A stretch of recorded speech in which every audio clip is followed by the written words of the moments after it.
Hello. Welcome everybody back for our Monday's podcast. Michael, why don't you introduce yourself and explain to the audience how you got here?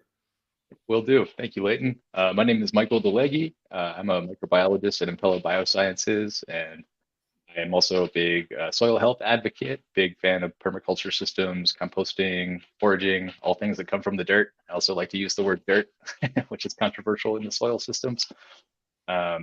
And yeah, I was contacted by the lovely host here at the Soil Matters and was really excited to get on and talk with you guys. Fantastic. So what is your present employment? Right now, I am the Director of Microbiology at Impello Biosciences. I just hit 3 years with an awesome company on August 3rd. So right now I get to kind of spearhead a lot of the research and development and some of the research services we do for customers at Impello. Fantastic. Can you tell us a little bit more about the projects you're working on? Yeah. So at Impello, we like to kind of focus on what I like to call the intersection of biostimulants and biological solutions for agriculture. So we look at things like plant defense compounds, things within the realm of the jasminates and the salicylic acid pathways, as well as things that naturally occur in the roots and in the plant bodies under abiotic stress conditions and in field systems, and try to transpose those down to controlled environments and different hydroponic systems like that as well. Really just trying to provide growers with multiple tools in their tool belt to deal with a changing growing environment. What types of crops, per se, are they all across the board? So we started being in Colorado. We started in the cannabis industry, and we have been working with those guys for, I think our company is about 7 years old this year. So a lot of controlled environmental agriculture focuses on cannabis production and hemp production. And then recently, in the past 2 or 3 years, we've branched out to more open fields. So everything from lettuce, corn, celery, things like that, all the way to outdoor cannabis, outdoor hemp production, and even controlled environmental leafy green production and strawberry production, things like those. So we kind of are trying to provide solutions for all facets of agriculture, not just in soil or hydroponic or aeroponic systems, just things that help plants. Wow, that's fantastic. I didn't know they had strawberry production out in Colorado. Yeah, so we do work with people in other states. Some of the border states of Colorado have indoor strawberry production and whatnot. And then we have some contract research trials on the West Coast for strawberries as well. I was going to say, yeah, you're probably aware where I live then, because this is closer to your neck. Yeah, yeah. Strawberry hub. So what have you found to work with crown rot? Because that's a big issue out here. Yeah, I mean, crown rot, we are not really targeting things specifically like that at this point, but we do kind of have a slew of bacillus products that are just general, I like to call them kind of plant probiotics. They're ubiquitous bacteria that appear everywhere from the human gut to the soil and plant root, and just kind of like the realm of thinking where if there's many different seats at a table, many different plant growth promoting bacteria or organic matter recyclers and things like that, they can keep things that cause crown rot in lower populations. So whether they're there or not, they might not be in high enough cell numbers to kind of become pathogenic or really detrimental to the strawberry market or the marketing of the vegetables. So is that one of those fungi that's like a mutualist, like it can be a pathogen, but it also can be somewhat of a beneficial in certain circumstances? Yeah, I mean, I think the Pythium genus is pretty associated with crown rot, and they, we do see in some of our research that things like Pythium can be almost like a commensal microorganism, where they're present in the system, but the other microbiota in there are keeping things in low enough cell numbers that they don't actually become virulent or pathogenic. I wouldn't say we don't need to have Pythium in our systems if we're growing strawberries, but with enough microbial diversity, we can kind of keep the things that cause disease like crown rot in low enough populations to keep the plants healthy. Yeah, I've found very similar circumstances that if you really have a healthy soil system, these kinds of problems really aren't an issue. It's only when you get to very low diversities that you really create your own problems. And then the other thing is that this biosecurity or bio-awareness is just not present with these guys. Like they'll just use the same plow uncleaned again and again on all these different fields, and they just kind of move the shit all over the place. Exactly. Yeah. And you can kind of look at that in the same scope where we look in the controlled environment growers and people try to run sterile cultivation systems, pumping bleaches and peroxides and things like that into their water, trying to get rid of pathogenic microbes, which is a great approach, the cleaning and the sanitation, but they're also doing a lot of off-target effects, kind of like human antibiotics work on the beneficials that might be in the system, where, if there's a couple disease-causing organisms that survive the cleaning, but some of the beneficials might not, you can start to see even more disease than before you cleaned because it kind of gave a bunch of free real estate to those pathogenizing. Yep, and let's face it, those pathogens always come back first. Yep. So, yeah, same here. Is that you got to really be conscious about how you're approaching your your cleansingness, which is what's always cleansingness is next to godliness. Well, in my mind, soil is God, right? So if you have really diverse soil, you're not gonna have to deal with that, and that's a better alternative than trying to scrub and start over again. At least in my mind. Now hydroponics, I see they have issues that they do need to do that, but there's got to be a better way to do it. Yeah, there's a couple of growers we work with in hydroponic spaces that are very intentional, trying to inoculate beneficial bacteria or things that'll turn over cellulose or kind of root fragment cells and stuff like that. Trying to fill up those seats at the table so that any pathogens can kind of be left out, can't eat. So it is actually fun to work with some of the hydroponic growers that are really microbial mindseted, because they do kind of strategically inoculate almost how you would grow a microbial community in a bioreactor, but just growing in their root systems and their hydroponic grows. Yeah, I have yet to meet anybody in that space that really understands the importance of biology in hydroponics. It's usually they're salt growers. They're just like, nah, don't worry about it. Just keep the EH at this level or pH at this level, and we'll be fine. So, how many have you worked with that are in that? Increasing every year. I think I'm up to 3 so far in the 3 years I've been at Impello Biosciences. So I think it's a school of thought that is starting to get a lot more attention with resources like the Soil Matters and the Soil Food Web Institute, and trying to all this advocacy on the microbiome and soil or hydroponic root health. Have you ever heard of a product called Fish Brew? Have. Yeah, I know, maybe not fish brew specifically, but I am aware of those fish emulsion products. So it's not an emulsion; it's actually a fish manure. There's a product called Foop, which is fish poop, and then there's another one called fish shit. And then my buddy Keith Wilda started Fish Brew. So my foundation comes from using fish manures to grow plants. It's called aquaponics, right? So when I first started to go down this rabbit hole, really, really seriously, I would go to different aquaculture facilities and harvest their manure and then aerobically stabilize it. And what I quickly learned was that depending on their filtration systems and their maintenance, it was either very easy to oxygenate, or it was very stabilized, or it was very difficult to stabilize. Like I had companies that I spent 2 weeks trying to stabilize it, and that's ridiculous. You can't.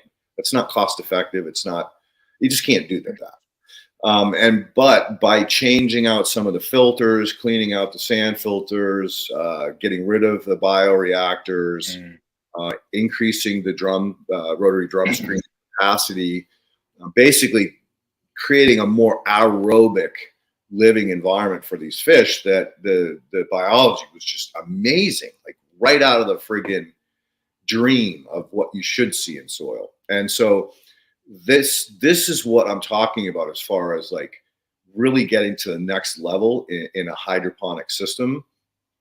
Keith actually makes a product specifically for the hydroponic industry he's basically screened it finer, so he gets rid of the vast majority of the organic matter that's in it. Personally, I like that organic matter because it's a food source. It also has water storage capacity. It comes along with a lot of algae, which again are all foods for what I'm trying to do when I'm restoring soil. But my God, that would be such a great product for them because it has phosphate solubilizing bacteria, potassium solubilizing bacteria. It has all the nitrogen suite, the entire nitrogen cycle bacteria. And that's just off the top of my head. Then you've got aquatic fungi, you got diatoms.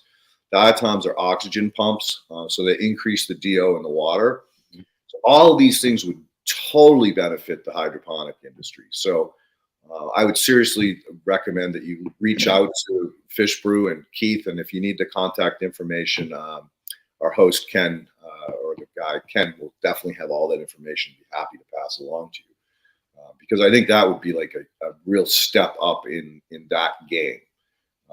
They would see better cannabinoid production, increased terpenes, all the things that the hydroponics are limited by. You know, that's like that's their Achilles heel. Yeah, missing those the soil particles and the microbes that live inside those particles or around those particles to help out. I think that's an awesome approach because rather than trying to buy, this bacteria and this bacteria and this fungi and trying to inoculate almost kind of sequentially, you're taking a natural process that's got its own resident microbial ecology on it and just applying it to a system that's waiting for something like that to colonize. Yeah, Fish Brew. I wrote that down. Thank you. Nice. Fishbrew.com, all one word. Awesome.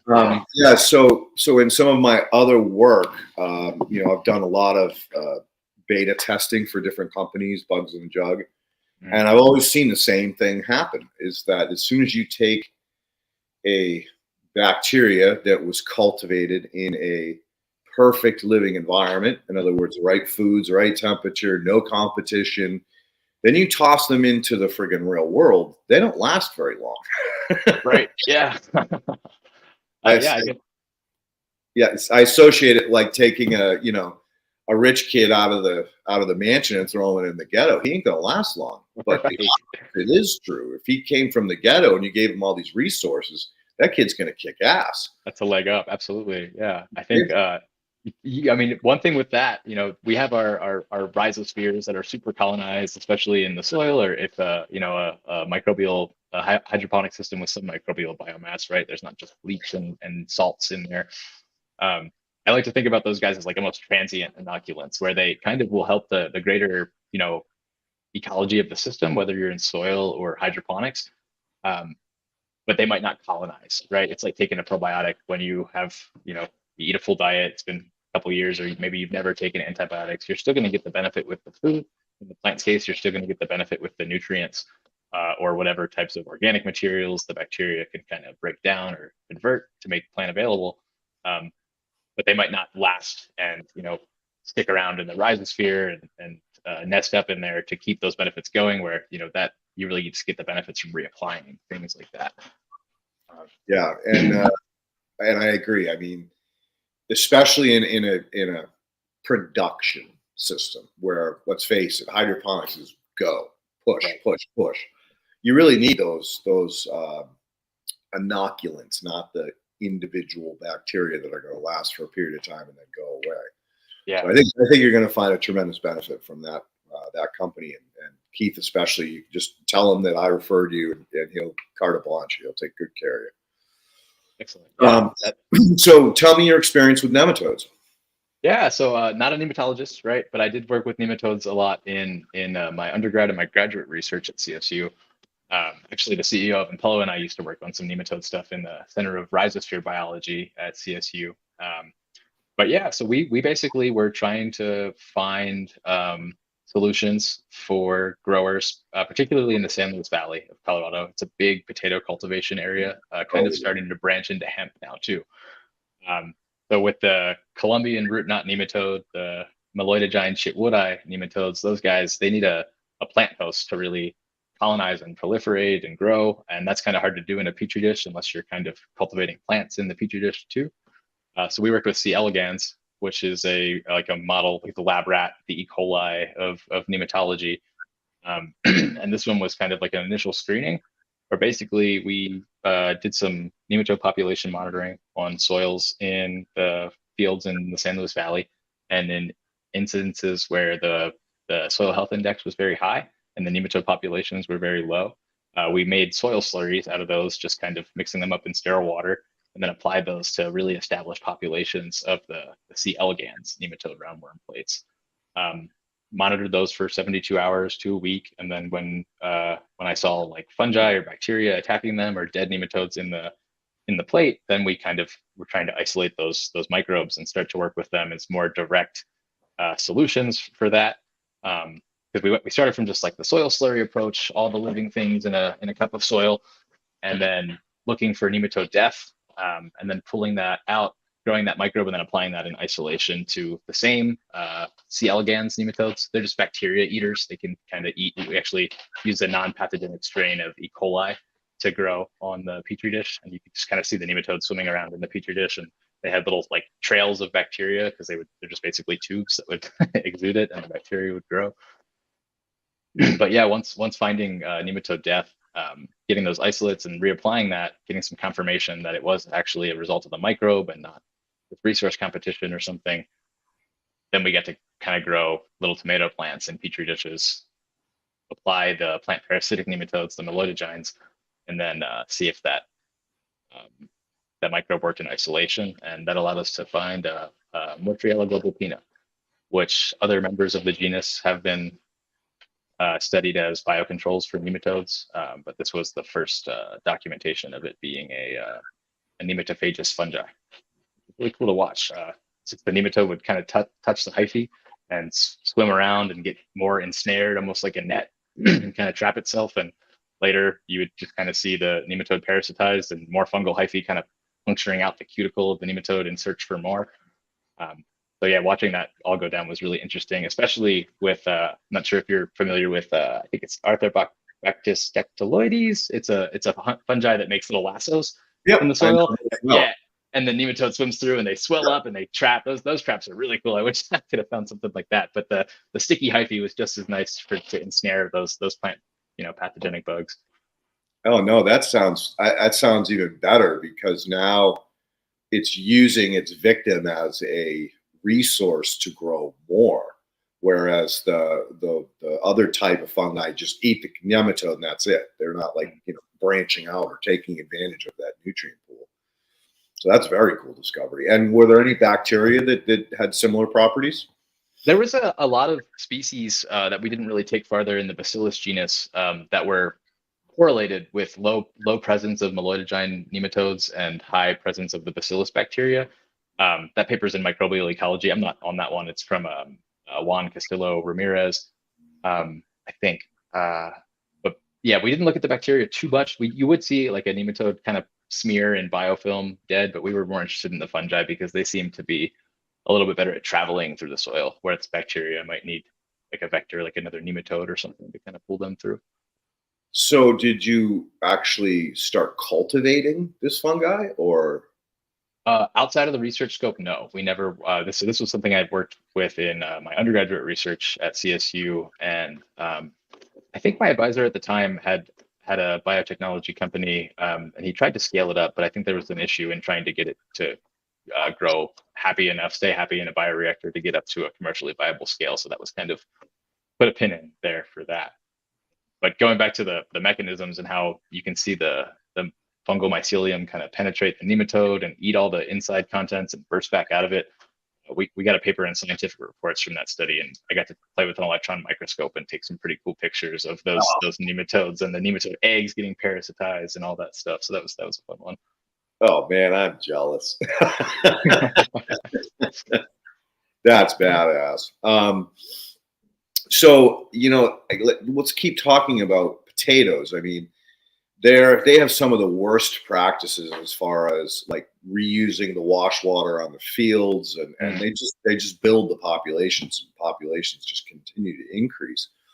And pretty much at that point, you either have to change your cultural practices or use a nematicide. So do you think there is a cultural practice that you could shift in your clients toward a more biologically sustainable and a preventative of using or cleansing the water before it goes back out? Yeah, I think there's like they say, there's more than one way to skin the cat, but I think the first thing that kind of bumps up to me would be I'm a huge, it's not always scalable on a large production scale, but different types of kind of companion planting or alternate crop planting. to kind of incentivize some soil diversity, right? Like you mentioned, when they reuse the water and apply all that potato sugar, that dextrose back into the soil, the nematodes respond. Um, and the exudates, the root exudates, the potato plant also kind of select for the microbes that are the best at eating those exudates. So the different types of plants that you can incorporate, whether it's in an off season, like a cover crop, or if there's any type of research on intra-row planting with potatoes, I'm not aware.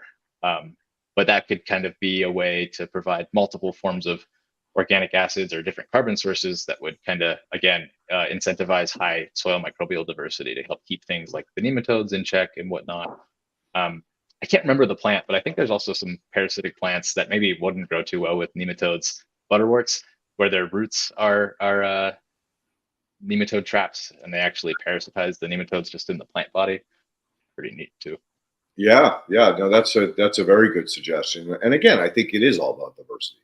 So it's not only changing our cultural practices, but doing some of these other alternative methods that, again, stimulate that overall diversity in the soil. I've heard of people kind of growing, I think, wine cap mushrooms with cannabis, kind of as a two cropping system environment outdoors. I think I remember reading some research of the oyster mushroom genus, the Phytoraceae or Porotis rather. They have some nematicidal or nematode trapping abilities as well. So maybe it'd be cool to get your potatoes and oyster mushrooms in the same plot. There you go. I don't know how well they would do together though, because one was more nutrient and less light. But hey, you never know, right? You never know. Nature has the answers to everything. We just have to look further and deeper. And I'm sure we'll find a Probably a little bit less hard to control everything and let it kind of go too. But maybe not super scalable to do the oysters with the potatoes at the same time. Yep. And it's like everything. As soon as you get into scale, that changes the game. It really does. It really makes you question a lot of the things or practices that you were doing because they just don't work in that environment. Right. It's always been a challenge. So what other types of crops are you working with or have you been researching or experimenting with? Yeah, so I'm fortunate enough where hemp is my lab rat at Impello. We have a horticulturalist named Hunter who takes care of all the plants, but I get to grow up the microbes for him to apply and see how the treatments affect. But we're really crop agnostic. We want to make sure we're providing solutions to kind of kingdom plantae rather than just potatoes or just cannabis or just lettuce. I think actively right now in our grow rooms, we have 7 controlled environmental rooms at the facility. We have lots of hemp, lettuce, some lemon balm. We're kind of looking at a passive project to look at how some of our secondary metabolite or quality enhancing products might help out herb metabolite, things that like medicinal plants can kind of people grow for those extracts. A lot of lettuce going right now, and then tomatoes too. But I think in the fields for our contract researcher trials, we have celery, strawberry, lettuce. So really, kind of anything we can work with. We want to make sure we can get something that works for those crops as well. Nice. So you actually have 7 different rooms in controlled environments that you are working or practicing in? Yeah. So I'm in the lab more than anything. We do a little bit of fermentation science, molecular biology, and microbiology. A lot of my background is in sequencing. But yeah, we do have 7 growth rooms and a growth chamber in our research facility that our horticulturalist takes care of. And yeah, they're I think 10 by 10 rooms. So we get a couple trials going and try to keep those rooms full all the year. And we also have a 1/4 acre outdoor field plot nearby in Colorado, so we can kind of take things out of the greenhouse, out of the pots, and into the soil, and see how those work up there. Yep, that's always the big leap, right? Absolutely. Controlled environment to nature. Oh boy. Yeah. So who do you use for sequencing? So we would outsource for Illumina sequencing a lot. I used to use the sequencing lab at Colorado State University. That's where I got my master's at, so I had some friends and connections there. Then we started to use the CU Anschutz Genomics Core, and we had great experience with both of those groups. But we did actually acquire Oxford Nanopore MinION in the lab earlier this year. So now nothing really leaves the lab. We kind of do all of our DNA extraction. I do all the library prep and sequencing and data analysis right here in Loveland, Colorado. Nice, dude. I am learning a new language at the age of almost 60. Exactly that. Primers, freaking metabar coding. I mean, oh, geez, talk about making my head spin. And it changes every like 6 months. It's still new enough. Yeah, oh, I know. Yeah. I know. I thought biology was bad. I thought the newspapers trying to keep up with that shit was bad.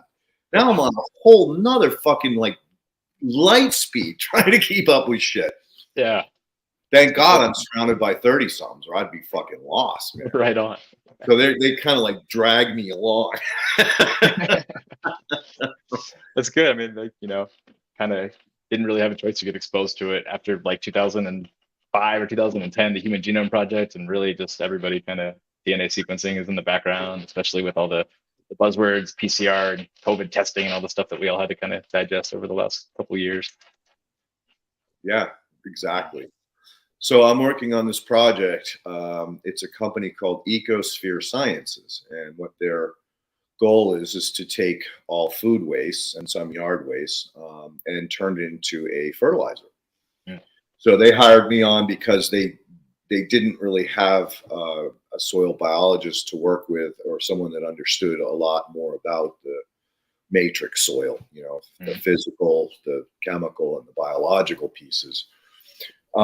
So we went through a series of tests over the last, I think I started in November. So we're pushing almost 9 months now. We started with soil chemistry and how the juice, we call it muncher juice, the juice or output affected the soil chemistry. Then we went into how it affects the biology, and really started to get deep on that quick.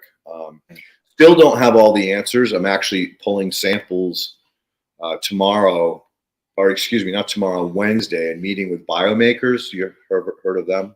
Yeah, we've crossed paths with them at some conferences and things like that, and had some conversations with them earlier this year. But yeah, they're an awesome company. They do some pretty cool analytical work. Yeah, they do. So that door is open now, and I'll be dropping samples off to document two things: what's occurring in the bio bed, which is similar to a bioreactor, versus what the output is. Now, the interesting thing is the way Mo had set this up is he uses facultative anaerobes, and he uses a series of grinders to take that food waste down to very, very fine particulates so that it can be digested quickly. And the crazy thing is that this thing will literally process in 1 hour, and it's aerobic digestion, which is technically not even possible. But the interesting thing that came out of it was the outputs all of a sudden got a lot more diversity. I mean, a ton of diversity compared to the microbes that he put in, along with flagellates, sometimes nematodes, naked amoebas, testate amoebas. And it's like, where is this coming from? So, I started going down the endophytic path, like, okay, maybe these were all inside the plant itself that's being processed, or perhaps it came in, as a contaminant on the outside of the food waste, because they're not using a lot of compost. I believe he uses a little compost, a little green waste to get it to start. So when he starts it up, it takes about 2 days to build the bio bed. But after that bio bed is built, the crazy part is that you basically leave the machine in stasis. So it's the water circulating, the temperature's there, the aeration is gone, and the foam dies down in the bio bed. But as soon as you start feeding food into there, that foam comes right back, that bed explodes, and you're literally, producing this stuff, breaking it completely down within 1 hour. And that was just like mind blowing. So now I'm, not to get too far off topic, now that's where I'm coming into this realm that you live in, of trying to understand, first of all, who's been there, who's there, and who's doing the work. Because that's, really like, you're getting almost into this realm of maybe not life creation, but life succession. How successionally moving along. And so it's been an exciting 3 months. I went back to the guys that hired me. I said, hey, you guys, look, I've taken you as far as I can. I can take you further, but I need support. I need my study group and their resources to really start to move into this molecular level, because that's really where it is. But we're pushing for the metabolics, because we saw these really crazy plant reactions. We saw over 50% increase in growth. So we know we got PGRs. Right. We also saw hormonal changes in cannabis, specifically difficult cultivar, finicky as fuck. And so they had the mother plant, pulled 2 clones. The weakest and littlest clone, he basically tried to kill it with the muncher juice. Like we told him the dilution ratio should be 10-1. I think he was doing 3-1, and he was measuring it through EC. So he really knew, like, this is so powerful. This should kill the plant. Right. It didn't kill the fucking plant. The plant started throwing 7s.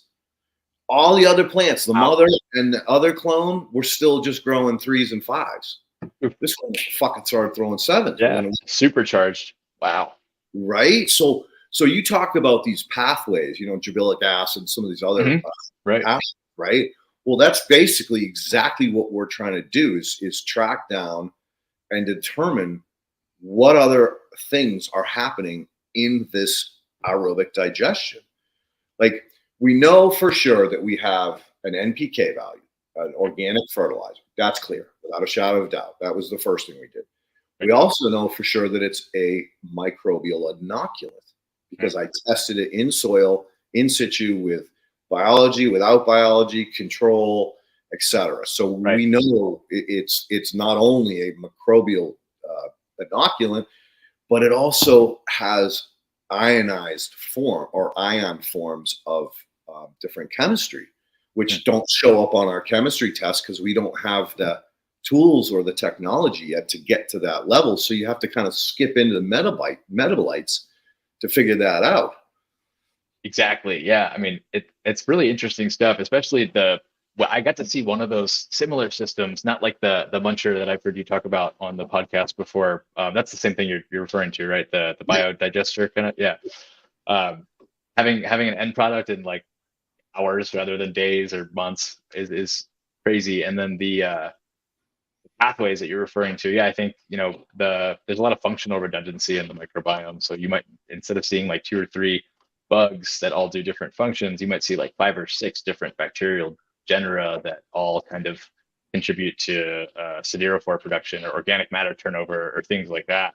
And I think that pathway analysis that you're referring to with the molecular data is really going to open up some doors into how that is kind of occurring. It's almost like these things are being generated spontaneously, right? It's popping up so fast, and then you have these almost instantaneous benefits when it's applied to the plant. That goes to show how far microbial diversity can go. Dude, I'm telling you, it's crazy. It's freaking crazy how deep it goes. So yeah, we've got a corn geneticist that's going to be doing a trial for us starting in early September. Of course, a legitimate data set. He's a PhD, or not a PhD. He's a doctor, and he's got a bunch of students, PhDs, that he's going to pick a team leader, and they're going to be running a trial. So again, that's the goal, is to create a market for the output, an alternative to synthetics, which we desperately need, or we're never going to get our soils clean, and we're never going to get fucking nutrient-dense food. And then we've got probably 2 other people that are trialing it in different plants. One is cannabis, and then the other one was I can't remember. I think it was trees. But nonetheless, the stuff that we've already done has shown like incredible results. So we know what we're going to see. But again, this is the system. This is what you have to go through. Have you ever brought a product to market, like a beta tested something for somebody? That's something I'm kind of working on now with Impello. Before we jump into that, I had one question about what the system you're referring to. Do you find the benefits are pretty similar no matter what types of materials you put in the biodigester, or do you try to stick with the same kind of inputs for it to convert? Oh, that's a great fucking question. So it usually starts up with a kind of compost. That's the standard. All right.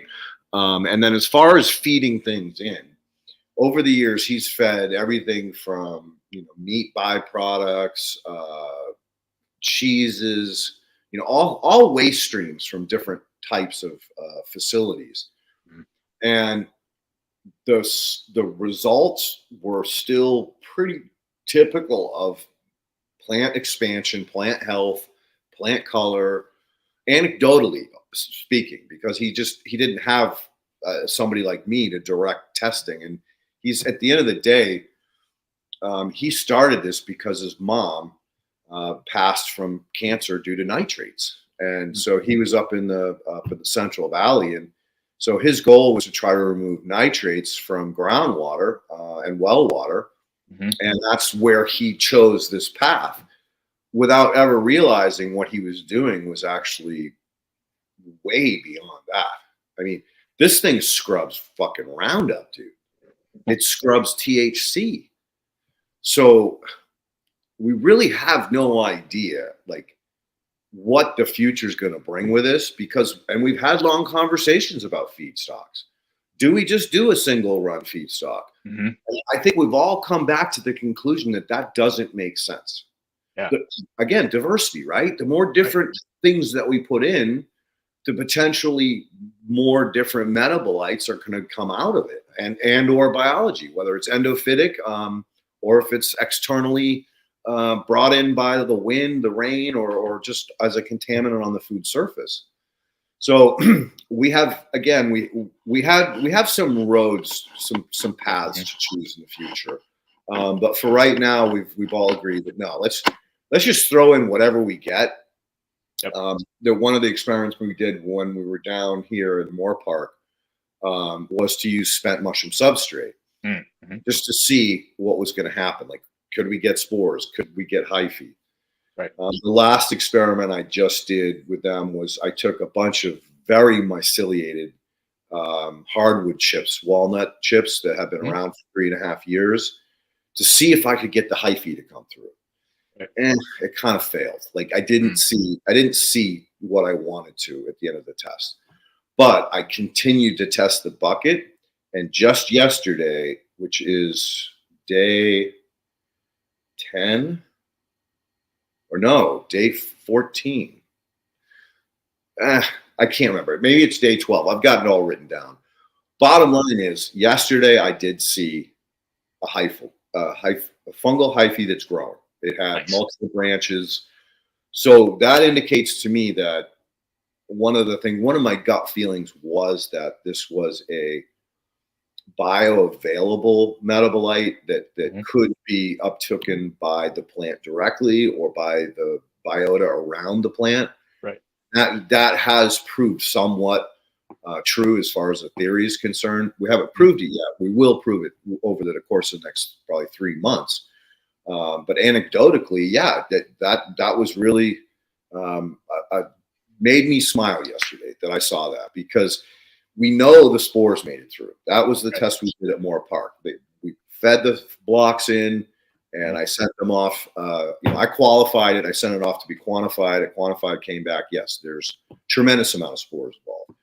Then I applied that product to compost, and we did see mushrooms sprouting up. So we know that it does. The spores are viable, and that whatever that metabolite that's in there is stimulating the microbial communities in the soil to the point where they want to continue to grow out. So we're definitely on the right path, and that was a long-winded way to answer your question. But bottom line is, yeah, we're going to stick to diversity right now, and in the future, like, if we get into the manufacturing world, like again, Mo's been working on this for 20 years. He finally got all his patents, all his paperwork, everything that he needed to, continue on the business path as of last year, middle of last year. So although it's a 20-year-old company, they're at the threshold of really coming to market. Right. That's what I'm doing with them tomorrow and the next day. They have investors and potential clients that are coming to see the machine in production, talk to Mo about the controls and the process, and me about what's going on biologically. and in turn, what's going to happen in the soil as it's applied. So they're still very, very early on in as far as, like, again, fully getting to market. But once they either get some working capital or at least one or two sales, we're going to set up some benchtop units. Now, the benchtop units are expensive because of the number of controls that are involved, both controls and alarms. Right. So the problem with scaling down is almost worse than scaling up. Like, so much easier to scale this thing up than it is to knock it down. But at some point, if they do, again, move forward, the theory is that we could sell these units or lease them or whatever vehicle that is chosen, and then have these go door to door in towns and take the food waste and in turn hand them a couple jugs of fertilizer. And I mean, that's talk about nailing a problem at the source, like, right. Especially here in California, right? They mandated the change. They changed the law in 2016, stating that as of January 1st, 2022, you would no longer be able to put any yard waste or food waste into landfills, which is great, right? But then they didn't follow up. Nobody follows up on this shit. So here we are. They're mandating the law. People are told, oh, yeah, just throw your food waste in with your green waste. Oh, God. Just green waste is a problem in itself. And now you're going to throw more fucking nitrogen at it? Yeah. Dude, it was a fucking shit show. The only place that took it was Agerman and Oxnard. The complaints were almost instantaneous, like how bad it stunk. The fucking seagulls came in from everywhere. Yeah. So they had to pull the plug on it. And then it went back to, all right, well, let's just keep throwing the food waste away separately from the yard waste. And we can't figure this out yet. And so bottom line is that if we could eliminate it at the residence, just tell them, hey, that's food waste, throw it in the freezer. We buy once a month or once every 3 weeks. We'll take it, we'll handle it, and give you back something that you can use for your garden or your property that's safe. And eliminate the middleman, which is they only care about the money, right? Right. These waste handlers don't give a flying fuck about the environment. They're the worst polluters of all. Yeah. Right. So right now, all that fucking food waste is just getting dumped in the landfills again, and it's insane because of the value of it. But now I'm getting a little passionate. Sorry. Well, I'm right. I share that passion with you. I helped work on a composting club at CSU that is still perpetuating, even though all the founding folks are gone, which was really awesome. Called the Zero Waste Team. We got to go to places like Chester, Pennsylvania, and see these medical waste incineraries and different facets of waste to energy, where single stream recycling is just burned for fuel, as opposed to sorted and going through the plastic refinement process we all think it does when we recycle. Having that in a local level, or at least like a kind of community base, is I think awesome. We've seen some municipal composting operations pop up and not last in the Front Range of Colorado and the mountains in Colorado too, and some of those are actually still ongoing. But yeah, that's the biggest thing, the containment of the waste, right? People want to compost their brown matter, their napkins, as they should. But then you take that to a giant compost pile and you have a windy day, and then the nice neighborhood has paper towels all going through it and people complain. That's something that actually happened here in Colorado. So they had to no longer accept paper and all that other stuff. But yeah, having like almost like a swap program where it's like, here's your bag of bioinoculant compost, super fortified compost, it sounds like, and give us your food waste, and we'll just kind of keep this system closed loop is great. The other thing I wanted to mention, that from what you were talking about with the system, it seems to be like kind of like just supercharged composting, right? People say for backyard composting that carbon to nitrogen ratio of like 30-1, whether your carbon is like spent plants or straw, grass clippings, leaves, and your nitrogen is vegetable waste or blood meal or anything like that. As long as those inputs get in there, at the molecular level, they're carbon and nitrogen. So no matter what sources they come from, as long as they're not super contaminated, the microbes can still produce the same end product. I think that's huge, to kind of keeping the consistent output with different inputs and things like that. That's one thing that different composting systems like vermicompost versus, like the hot temperature thermophile, mesophile compost, they have really different end products just because of the process. Oh, so true, dude. So true. And I mean, phew, this is a whole conversation I didn't expect to have, but I'm glad that we're having it. Yeah, on that exact note, the biggest problem we have with all commercial composting facilities, which is where everybody's yard waste goes, because we don't have mom and pop operations because they've all been run the fuck out of town. Absolutely. Here too. So all this shit gets thrown into these giant piles, into these monster fucking grinders. So there's no C to N ratio whatsoever. One of the companies I started working with out here probably a year and a half ago was Agriment. They're one of the largest recyclers in California. As a matter of fact, I think they're up to 17 different facilities, all which are just run on freaking duct tape and barbed wire and freaking, you name it, right? Yeah. And they are just churn and burn. And so they were like, well, we want to make fungally dominant compost. And I'm like, all right, let's go out to the yard. Let's see what you're up to. Spent, I don't know, a month there really going through the processes of how they were handling it, how much was coming in, what happens to it, how it's turned. So basically they have this monster turner. They set up windrows that are about 20 feet high, 30 feet wide on the bottom. Just out of control how big they are. They throw little micro sprinklers across the top and they water, and then they come by and turn it. Now, the whole place stinks like ammonia, right? So they're gassing off all that nitrogen in an ammoniacal gas, which is a disaster in itself, because that's way worse than CO2. Yeah. And then they come by and turn it. The methane is like horrible. Like you want to puke when they turn it. And there's the other side of the nitrogen that's just going off in a gas, which is again thousands of times worse than fucking CO2. Mm-hmm. Yeah. And this is what's going on everywhere, dude. Like the Compost Council of the United States of America is not only a joke, but those people should be sent into fucking jail.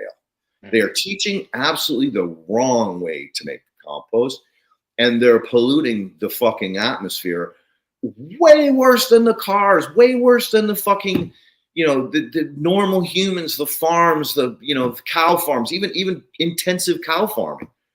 Theirs is way worse. Yeah, from that methane pocket kind of type of system. Yeah, and I mean, again, the whole process when they build it that high, you have to have a little bit of a thermodynamics background, but you get this core in the middle. So in the core is super friggin' hot, 160, 170, no problem. Right. So nothing can get in there. All the water they put on the top just runs down the fucking side, goes to the bottom. So again, their process alone is ass backwards to a proper way of composting thermophilically, because theirs is hyperthermophilic. I mean, if they don't turn it, it combusts. That's how bad it is. Wow, yeah, I've heard about that in composting systems before. I've never seen it before. Just flammable. As soon as it gets over 180, man, you're starting to make alcohols. You hit 190, and now you have really big disaster, because you try to put it out, all that shit's getting washed into the fucking river, streams, lakes, trenches, everything. And so you got an environmental disaster that turns into an even worse environmental disaster with these guys. And so, bottom line is that because there's no C to N ratio in the beginning, and if you looked at the system, you'd understand there's no way, unless they hire, a bunch of guys to sort this stuff as it moves down a conveyor belt. Absolutely. Yeah. Which they don't care about that. All they care about is their profits, and trust me, they're getting fucking rich off doing it this way. Yeah. So I'm working with Billy. Billy's the yard manager. I go, Billy, take me to the oldest compost you have on this site. And he goes, well, why would I do that? I go, because I'm going to stab it with a thermometer and see how hot it is. Right? Yeah. I need to start somewhere with you. I can't work with this supercharged compost. There's no way it's going to grow fungi. The ratios are so far off. Too hot for fungi, right? Yeah. Yeah, there's no way. And so brings me off to this one corner, and he goes, oh shit, I forgot all about this. I'm like, what's the problem? He goes, well, they shot a movie out here, and they had us move all of that old compost up into a pile that was out of the view of the camera. And I forgot to have the guys come back here and straighten it out. He goes, you have that thermometer on you. I go, yeah, that's why we're out here. So I stabbed the fucking shit, 180. And he's like, oh my fucking God, this thing's going to go. And I'm like, yeah, it is. So he gets on the fucking horn, calls all of the guys running these super huge friggin' front end loaders. Yeah. Get your asses down here and break this fucking pile up right now. I don't care what you're doing. Get down here. It cannot stay this way overnight. It will ignite. So that goes to show you. And that shit was like 8 or 9 years old. Yeah. How do you work with still that, active, right? Yeah, but still like impressively to see, that heat pocket after being 8 or 9 years spent or old. And yeah, microbes are just awesome. We don't understand. Yeah, there's absolutely no way that compost is mature. And I asked him, I go, so do you do the Sovita test? Oh yeah, we have big problems with that. And he goes, thank God they haven't enforced the law, because technically they could be getting fined $10,000 a day, every day for not passing the Sovita test. And then I go, what about maturity? Would you get seed ends? He goes, oh yeah, I got friggin' stacks of that shit. And I go, so how do you sell this shit? And he goes, well, the homeowners come in, they buy it. When they buy a little tree and it ends up killing the tree, and they go back and get a new tree because they think they killed it, not the compost. And so by the time they plant the new tree, well, the compost has been sitting in the dirt for a little while. So it works. I'm like, you gotta be kidding me, dude. So you don't pass any of the tests for maturity. And he's like, we can't. We've tried. We just can't figure it out. And I'm like, all right, well, I just told you the answer. But management's not going to do that. So I said, all right, let me come up with a different approach. Let me try to arrest the thermophilic process through the introduction of chemistry. And he's like, what are you talking about? I said, well, I've been told a million times that you can't add calcium to compost, immature compost. I'm going to prove that wrong in front of you. I'm also going to add lenadite, and I'm going to add some mineral or some rock flour that's high in magnesium and calcium. And I see between these 3 products, the spent lenadite, the pure calcium, or what do you call that, quicklime, and the mineral powder or rock flour, I'm going to kind of coat the stuff, and I'm going to chemically alter the nitrogen. There's Steiner did some work on this, biodynamics, the relationship of calcium to nitrogen in organic phases or organic states. He said that they complement each other. In some cases, the calcium actually creates I don't want to say it wrong, but a bond with the nitrogen. So it's not as volatile. Right.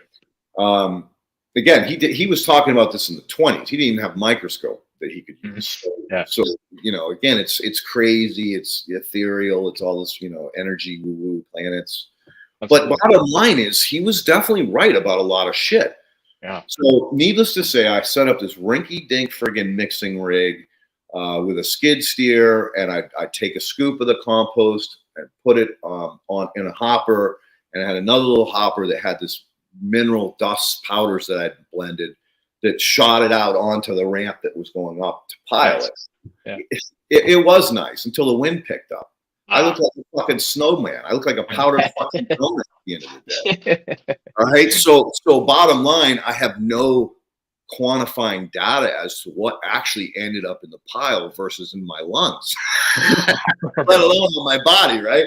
So unfortunately, the test was a fail because I can't get the quantitative data, but it worked. Yeah, you noticed the changes in the end product, right? Yeah. I arrested the pile. It fucking shut down.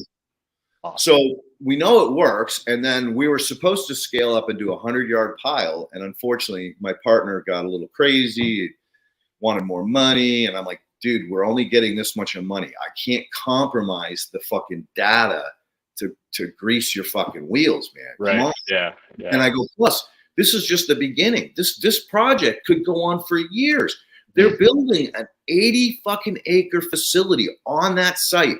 They just got permitting. Do you know how much work is going to come out of this place?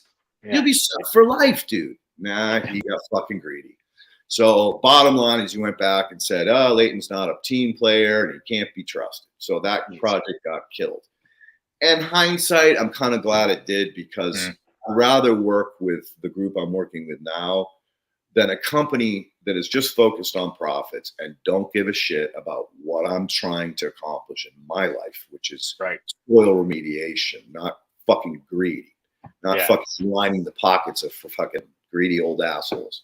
Absolutely. It's really important. And so the universe works in strange ways.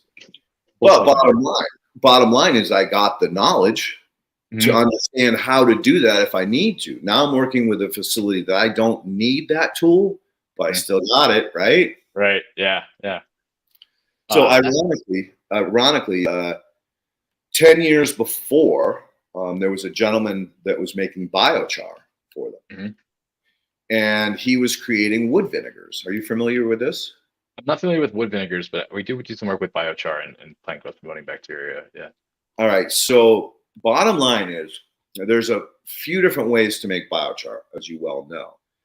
The best biochar is done through gasification, where you're really taking that lignin and cellulose and turning it almost into glass, right?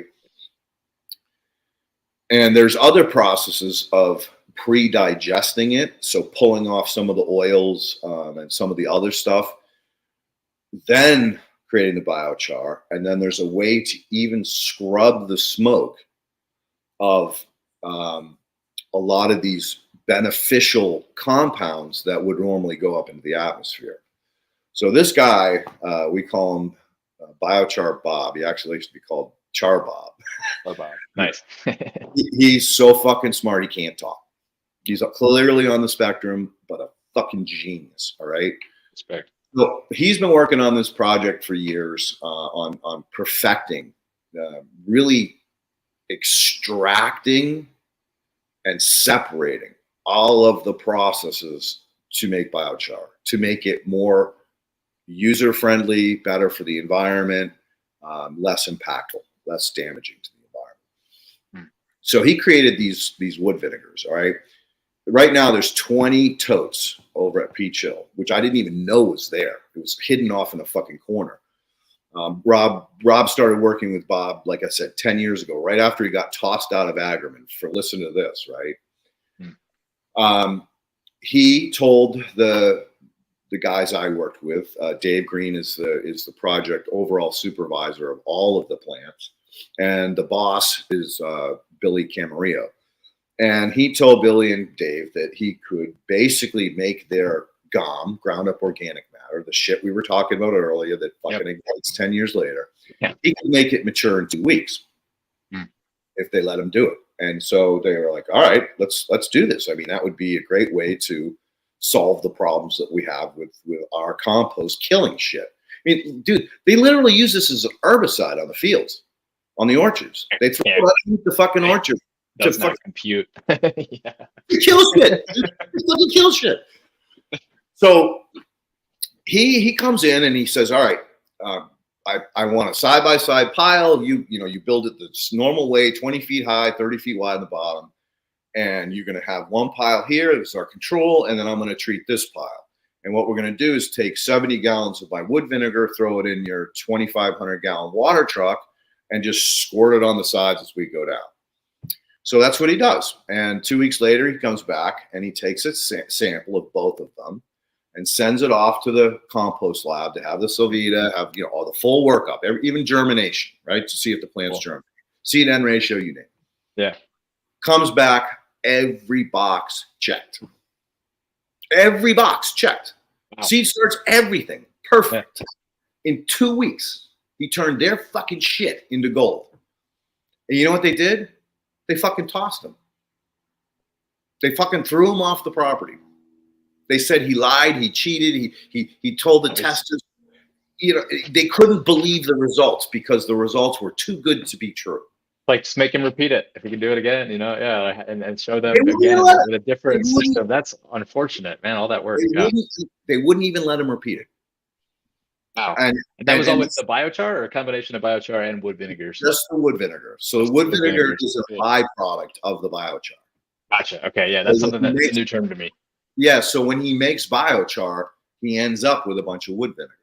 And he had no place to use the wood vinegar. But he was smart enough to think that the metabolics that are present in that wood vinegar would have a biological impact on plants, cannabis, friggin' compost, whatever. Right. Yeah. So, but he was so focused on making biochar that he didn't have time to work on the wood vinegar. Hmm. Hmm. Needless to say, interesting stuff. Yeah, universe hard at work. I end up with totes of fucking wood vinegar. Right. And a biochar maker and a friggin' air scrubber. So the potential to fire that back up is real. Although in California, it's almost impossible to get a permit to do it because it's wildfires, right? Oh, you're making biochar at a compost yard? There's eucalyptus nearby. Yeah. Puke everywhere. Yeah. Not a good combination. But well, that whole theme though, I love. I mean, the wood vinegar seemed kind of to be like not a waste product, but like a passive benefit of the biochar process, and seeing these waste products kind of be turned into a really cool soil health or plant health product is something that we try to get our hands on that at Impello too. We have an amino acid product that we call Lumina that is actually made from digested shrimp and crustacean shells, different shells like that, just enzymatic digestion.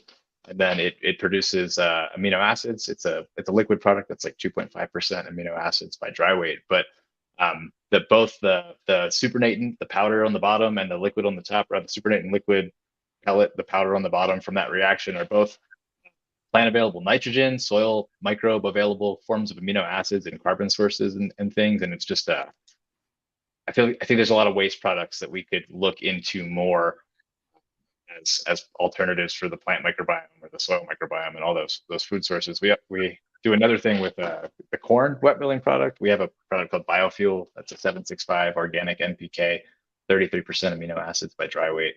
That is just a waste product from the wet milling process, and dry it down and resuspend it as a liquid fertilizer. And it's just a great way to kind of keep trash out of the landfill and give it a purpose, and things along those lines. Whether it's the compost and the rapid biodigestion or these giant industries like the corn farm industry and things like that. Yeah, that first product you're talking about, I'm sure you've got a lot of chitinase in there too. Yeah, the chitinase is kind of what drives that whole enzymatic reaction right there. Yeah. Yep. And that's an incredible product if you've got or you want to build pest tolerance. Chitinase is your best friend. Yeah, those in the silicas, plants can uptake those silicas. And I one of our CEOs at a conference this year and came back with some photos of electron microscopes of it was a silicon and ag conference, a really, really niche field.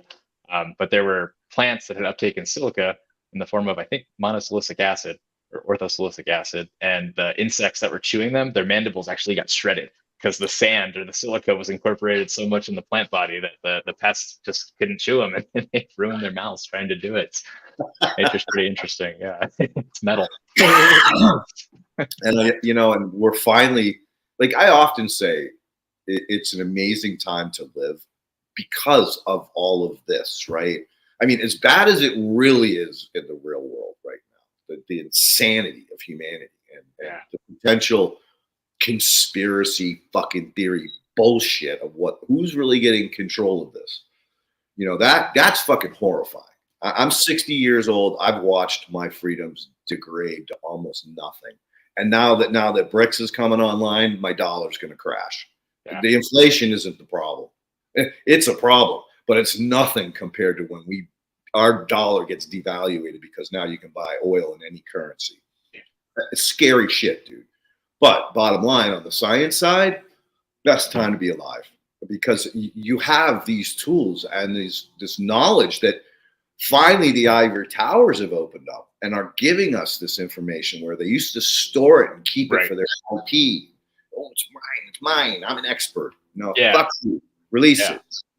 So, through the succession of humanity and education, we're finally reaching the doors of the great ivory tower, and starting to take that information and plug it in interdisciplinary, which is where the real knowledge comes from. Doesn't come from frigging reduction science. It comes from interdisciplinary science. Collaboration, all of that. Absolutely. Right. Yeah. And I mean, are you familiar with Sci-Hub, that online tool? No, talk to me. Kind of in the theme of the, getting the information out of the ivory towers. There's this PhD student named Alexandra Elbakyan, and she was a believer that all scientific papers should not come with a fee. There shouldn't be a paywall. They should be for everybody, not just the people who are at schools who can afford to read them and whatnot. It's been depreciated, so it's no longer active. I think it has papers up to 2020, but it's a website where you can put in a DOI link to a paper, and all this is public, information available on the internet, and it'll unlock the paper for you. And it has actually incentivized journals, at least from what people have kind of been talking about, or those communities have been talking about, to make them more open access, right? So where we don't have to pay $30 or $60 to unlock a PDF, the paper is actually already unlocked for you. And then, this Sci-Hub website was something that could kind of unlock it for you, for people who are, don't have the privileges of being affiliated with the university, to read the most recent insights in their field or something along those lines. Pretty interesting stuff. I've been so blessed that I met these couple of guys, Craig Trester, who's a mycologist out of New York City, early 30s. His good buddy, Lee Folson, who is presently getting a PhD in mine waste management. Awesome. In Oklahoma. Both very, very smart kids. We started a study group right at the beginning of the pandemic. So every Friday night we would send out a paper that we wanted to chop up on Monday, so everybody got a chance to read it during the week, and then on Friday night we'd chop it up for 2 to 3, 4 hours some awesome. Session. So fortunately, I got access to my science feeds, so I have information. I got white papers and shit, but their friggin' access is night and day compared to my little friggin' access. Right. So between the three of us, we really pulled together a lot of information, correlated it, connected the dots with other types of interdisciplinary work, looking at everything from microbial populations to redox. I mean, you name it. We went down that rabbit hole for 2 years. And then after COVID started to loosen up, we kind of all got back to work, right? So we all had to earn money and shit. And we stayed in touch, don't get me wrong. Yeah. But we all got fucking super busy. Leaf moved back to Oklahoma to get his PhD. Craig took a job composting in New York City. And then he jumped into a startup, which was 12-hour days, 6 days a week. And then on Sunday he was fried. So we weren't able to continue that weekly stuff. But just recently we reconnected and said, hey, let's at least once a month commit to once a month that we get back into this group, because we all learn so much as a result of it. And it's really important as we break down these doors and these gateways, this not mRNA, these DNA, RNA, metabolic processes, metabolites, all of these things that I'm faced with dealing, and so is Leaf. Leaf is, it's very much important, or a foundation of what he's doing is understanding the microbial communities that are actually converting that lead into non-bioavailable, so it doesn't hurt everything downstream. So yeah, it's fucking crazy, but again, at the end of the day, it's a good time to be alive if this is what your focus is. And I'm sure you could have a similar apparent understanding of how cool it is that we're at the forefront of all of this. Yeah, full seconded. I think that's an awesome perspective to keep highlighting, and something I should probably remind myself of more, even with all the what feels like dysbiosis, dystopia going on in the world right now. We still have it's like being on the cutting edge of some of these intersections of different disciplines. Every biological field, I feel like when I read new papers, have a computer scientist as an author, a biochemist as an author, a horticulturalist, a microbiologist, because we're starting to think more about how everything in that system starts to interplay and interact one another. You know, you can control the experiment as much as you want to, but if you're not sterilizing soil and the irrigation solution, you're not controlling for the microbes and things like that. Agreed. Yeah, thanks for sharing that. It's good. Yeah, no, and I'm glad you picked up on that, and I'm glad you're going to remind yourself, hopefully daily, like how great it is to be alive and be excited to go to work. You know, that's the only thing that's kept me alive, dude, and all this shit is that, you know, I'm very excited to go into work in the morning and see what the day brings, to collaborate with all these different like-minded or brilliant people that I've been blessed that have become part of my family or have been introduced into my life, like Biochar Bob. Talked to a guy named Bennett today. Listen to this fucking story. 10 years ago, he was at the forefront of fermenting food waste and making multiple different products he brought to market.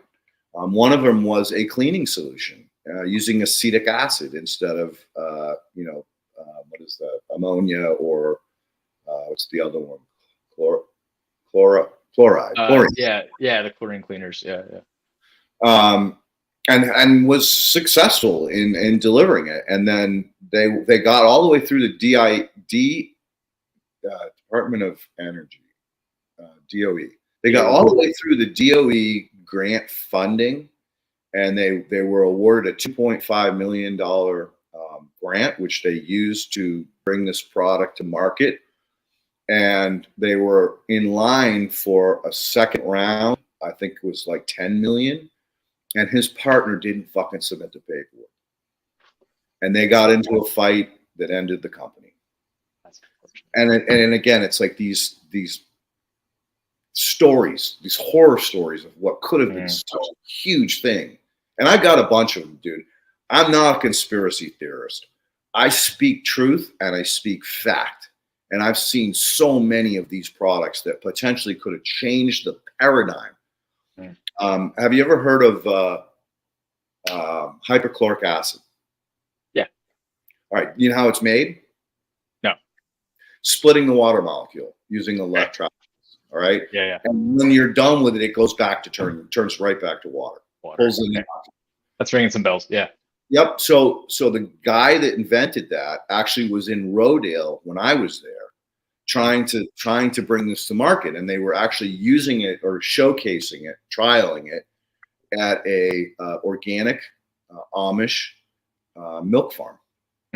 And because they had a problem with biofilms, because of all those tubes and pipes and fittings everywhere, they had to be able to sterilize it periodically, like every once a week, just clean the whole thing out to prevent those anaerobic biofilms from building up and fucking up raw milk, because they're all about raw milk. They don't want this pasteurized shit. Totally. Yeah, I got to keep the lactate in there, or lactase in there. yeah. Crap they make us drink, they would not fucking touch it, right? No. Yeah. Well, so it made sense, and this guy brought this machine over and plugged it in, and sure as shit, it spits out a cleaner and the acid. The cleaner is it's a base, so it makes a base and it makes an acid, and the base is it's something that we've had in our lives since since I was a kid. It's a powder, and I forget the name of it. That like a hydroxide ion? Yeah, kind of like something with an OH on it. That's about as far as my chemistry goes. Yep, exactly right. Both of these products have unique abilities to do different things, but the bottom line is at the end they go right back to water after about 20 minutes. So completely harmless, not toxic, not expensive to make, and basically he got fucking run out of town. They told him we're gonna kill you if you keep trying to fucking sell this, and he disappeared. I don't know what happened to him. I bought one of the machines, and then I broke a piece on it. And now I can't get it fixed. So, it's like total loss. And in the end, I didn't need it for my work. I mean, I'm working with aerobic biology, not anaerobic. Right. So I didn't need to decontaminate as much as somebody that was playing with, like consumable products. Right. But bottom line, I was introduced to this technology. I met the guy, talked with him, hung out with him, had beers, and chicken wings with him. Yeah. And then when he said, "I'm out of here," they're threatening to kill me. I was like, "What? What are you fucking talking Oof. about, dude?" Yeah, I mean those stories. It's great when they get to come to light. It sucks to hear about them, especially when it's 5-10 years after the fact. Think about like the lumberyard and hemp, and how hemp you can get a lot more acreage of paper out of an acre of hemp versus an acre of trees, and they grow in a season versus 20 years for a stand of trees, and how that got legalized and whatnot. Oh, It just it's halts progress, right? I'm right there with you. We could be doing things with a lot less off-target effects if technologies like that were you know incentivized and used for the greater good rather than the greatest profit, because yep. people get scared that it shuts another industry down, and then Well, I mean, yeah, Rockefeller started it all. He right. was the guy that said, "I'm going to kill all my competition," and he brought that concept forth to the masses. That yeah, if you want to make money, you kill. You don't crush. You fucking kill your competition. And it's sad because look at the result of it. It's now everything's mono instead of multiple and Right. potential. And now we have slaves in the less than what, 0.1% that own everything. So that's the downside of today's society. The good side is that we have people like you and myself who can share the understanding of trying to put this back into where it needs to go, or put it in a direction that hopefully it continues on and doesn't Yeah, get stopped, because there's so many of us doing it on so many different levels. absolutely. Yeah, and I hope the more of us that kind of subscribe to that ideology, we kind of get this. It's all we can only hope for, right? Is a paradigm shift to where we're human beings, not human doings, and kind of keeping the that's greater long-term stuff that's a great phase. in Human being. mind. Yeah. Love it. Uh, Love it. yeah. So yeah, tell me, what were the two products you brought to market? Were there other ones coming?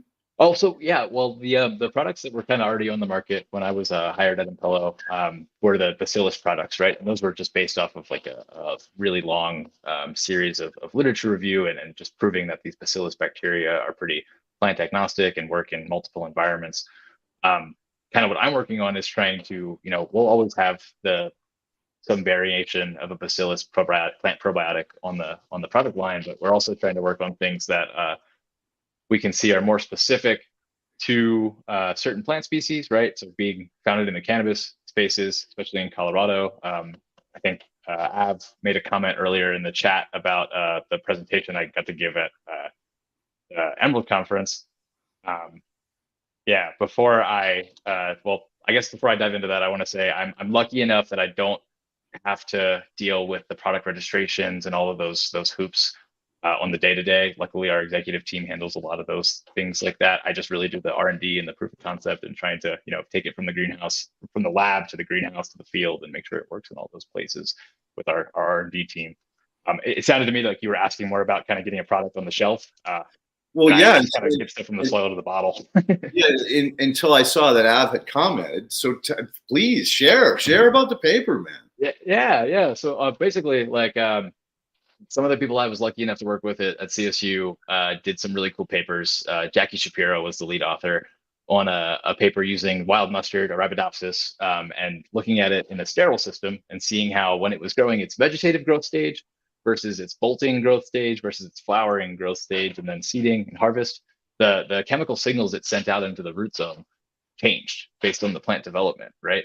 Um, with people like Dr. Ingham and the Soil Food Web Institute and all those other soil microbiologists, we know that microbes really respond to these root exudates or food sources that they're pumping into the soil.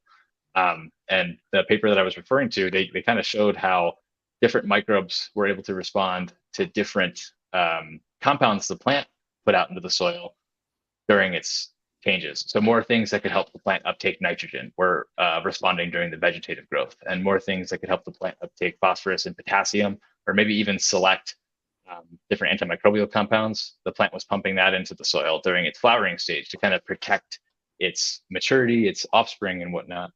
And then being an Impello with all of our great cannabis clients, we get to study the rhizosphere with samples both indoors and outdoors, and we tried to kind of expand this framework to the cannabis plant. So at Emerald, I got to give a presentation about how we've early data but we're seeing significantly different bacterial communities pop up in the root zones of the hemp plants during the vegetative growth versus the transition. So like solstice to full flower onset, days get a little bit shorter, and then how they kind of change and maintain throughout the flowering period. And then we see that I think the data I was showing was like 4 USDA zones. We see that these, maybe not the same microbial communities, but the bacterial functions, things like nitrogen uptake, P and K, solubilization, are maintained with the hemp almost as like a symbiotic function that, you know, one could speculate it might need to really adequately achieve its vegetative growth or flowering growth and whatnot. So that's something that we're going to call recruit, and it'll be basically true cannabis symbionts, things that can kind of, bacillus will always work for a lot of plants, grass, corn, hemp, whatever. Things that we're starting to see, you know, more in the endosphere and the rhizoplane and those areas of the root zone. We like to try to kind of be able to give growers those as options for hydroponic systems, because that's, like we were talking about, you're missing the soil, you're missing those natural microbes unless you're applying them. So if we can get things that are a little bit more true to the cannabis environment, and maybe expand that framework to a variety of crops down the road, that's something that we're really interested in doing. That is definitely next level shit. You know, I did a study probably in 12 or 13 where I had a Japanese maple tree, and this was a monster, right? Really, really big, worth probably 50 grand. Yeah. That they moved onto this site that I was doing. So they went out and harvested it, brought it to the site, and I was in charge of nursing it through its stress and transition. So one of the things I wanted to do was, I make my compost extract with my fish brew and my worm castings, but I wanted to see how the microbial community changed in a 45-day period. So my theory was along the lines of Steiner, like new moon, full moon, what's happening? Yeah. In the soil. And so I every day, same time, went to the same spot, collected soil, you know, within a very small diameter of the space. I was only taking a gram at a time. And then would go back and do multiple slides, like not just one drop. I would do like 4 drops. And the whole thing. So half an hour, 40 minutes on each drop. Yeah. And I did notice that the bacteria had definitely increases and decreases in those periods. Generally, it increased on the full and new moon and cut back in the middle of those windows. Have you ever had the time to observe that in some of the work that you're doing? Honestly, it's something of interest to me. I had a friend from Northern Colorado in Fort Collins, a guy named Phil Phelan, gave a presentation one time on biodynamic farming. And I'm getting to what you're saying. I think he showed some data that was like when the moon was, I think, is it perigee when it's closest to the Earth and apogee when it's farthest away, or maybe I have that wrong. So, I know, either way. Well, yeah. So when the moon was closest to the Earth, he harvested above ground vegetables, things like tomatoes and peppers and stuff like that, because the thinking was the moon, the gravity from the moon is pulling the water into the above ground parts of the crop, and then vice versa. When the moon was, you know, new moon, far away, he would harvest things like carrots and beets and stuff like that. And he showed actually really, I think it was statistically significant data about the biomass of the vegetable harvest and whatnot. And I never really thought about the microbial component, but I mean, what's the best, you know, matrix for microbes? Water, right?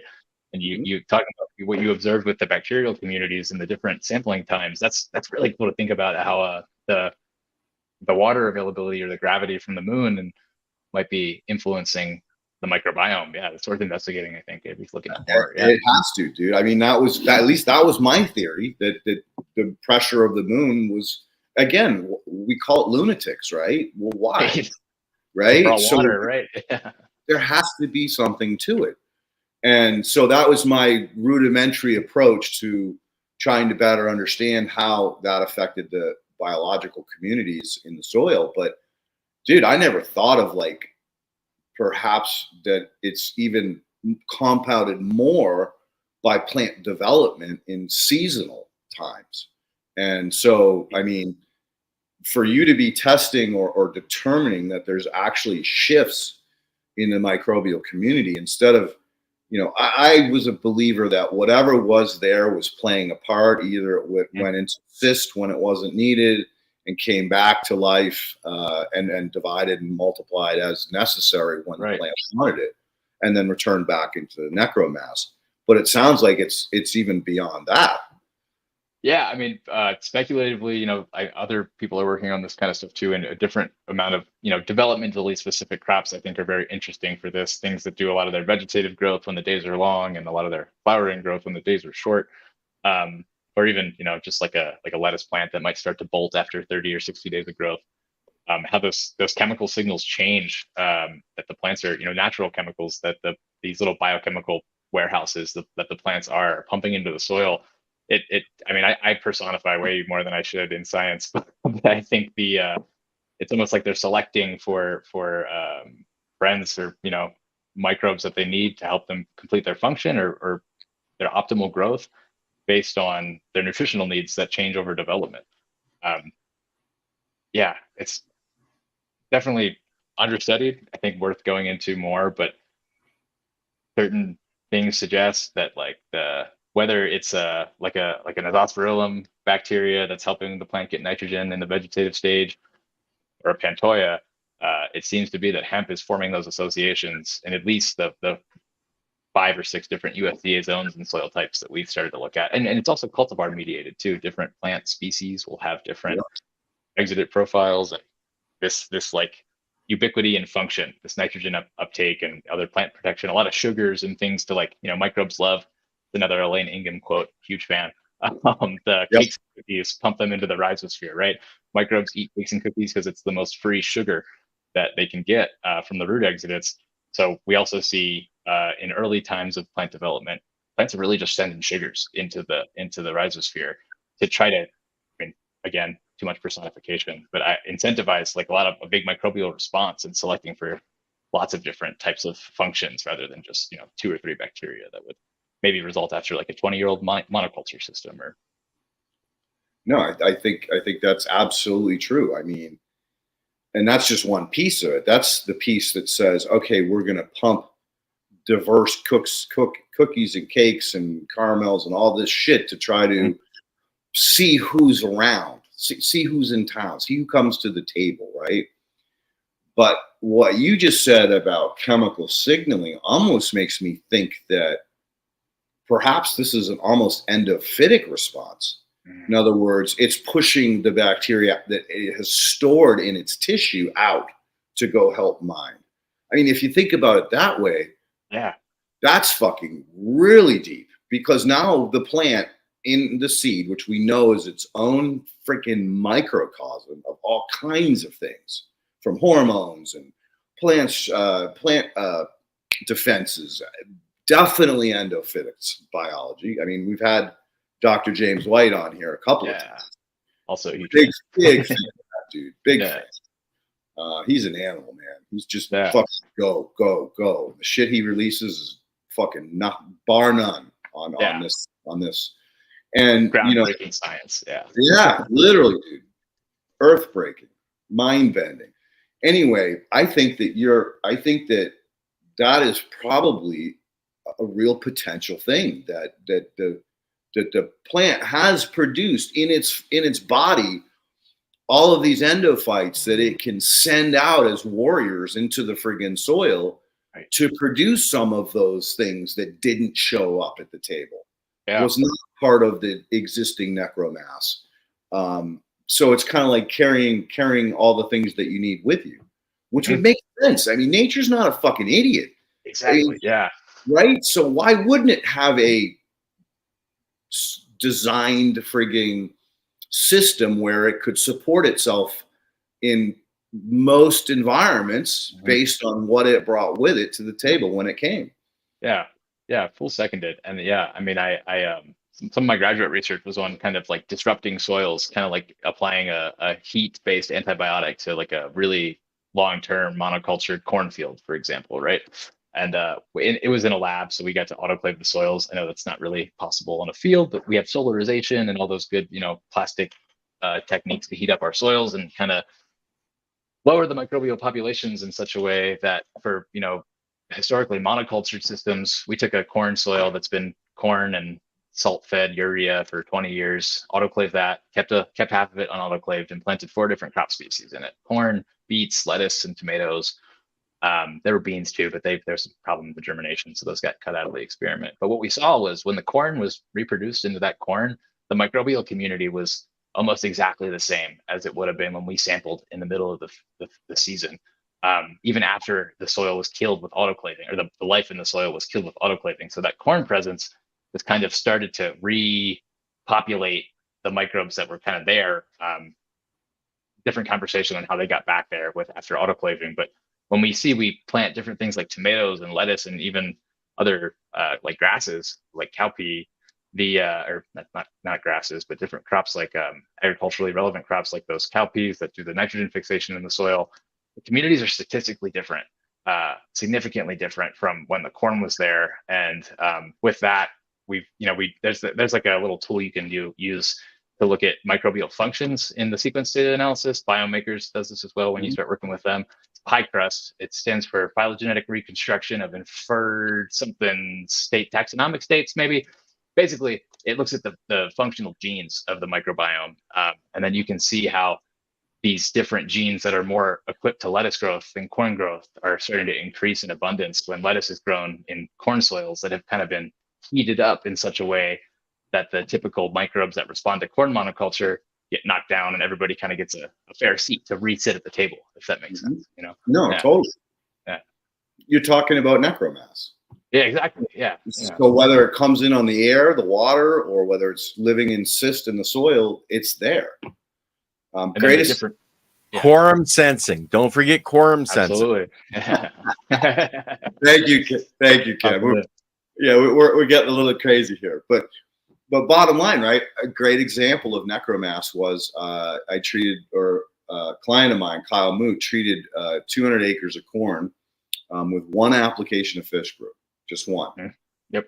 Corn grew, had a 10% increase in yield, had a wicked increase in all the minerals, energy, which is how much energy the animal has to burn to get the food out. Energy was low, water weight was low, so that means you can feed less feed to the animal because there's not as much water in it. Like, they don't need the water in the food, they need the nutrition in the food. Right. Yeah. So just across the board, fucking nailed it. Next year, he came back. He had cover crop. The cover crop hadn't come up enough so that he could crimp it. So he called me panicking, saying, "Look, I have to till it. I have to till it." I said, "All right, just put your tiller down 1 inch into the soil. That's it. And if the tiller's, this is a long rig. It's like, I don't know, 20 whatever feet. I said, even if it comes out of the ground, it doesn't matter because it's going to kink the fucking plant at least enough so that your bean or your corn is going to survive." Mm-hmm. So he tilled it, and guess what was there? Fucking earthworms, tons of them, and babies and big ones.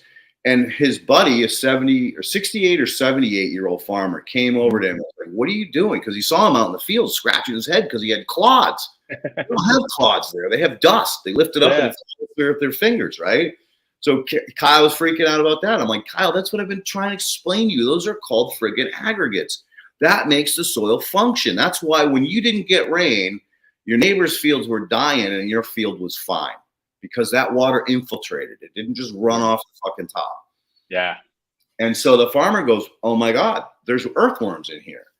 And he goes, "Yeah, I know. Wow, this is crazy." And the farmer said, "I've lived here my whole life and I've never seen a single earthworm." 1 year, one application. Fantastic. That's necromass. And I've seen this before and before again. And it's kind of hard to wrap your mind around the fact that no matter how fucked up we make that soil, that as soon as we stop influencing it, it will come back naturally. It might take some time. Yep. It will come back. Yeah, it's amazing. I mean, you were talking about having a friend within the acid mine soils doing a PhD in that kind of stuff, right? I remember reading about just mycorrhizal associations. These the pH of these acid mine surrounding soils are like 3, 4, really, really acidic. And you take a root zone sample and you look at the pH of that soil and it's 6.5, 6.0, beautiful, because the buffering capacity of the microbes and the plant root exudates and how it's all kind of just like a closed loop system is really, I don't know, all of it just amazing how the microbes and the plants will find a way to, as soon as we kind of take our hands off of stuff too. Dude, I'm working with the Dallas Cowboys on their field down in Dallas, Texas, or not in Dallas, it's outside of it.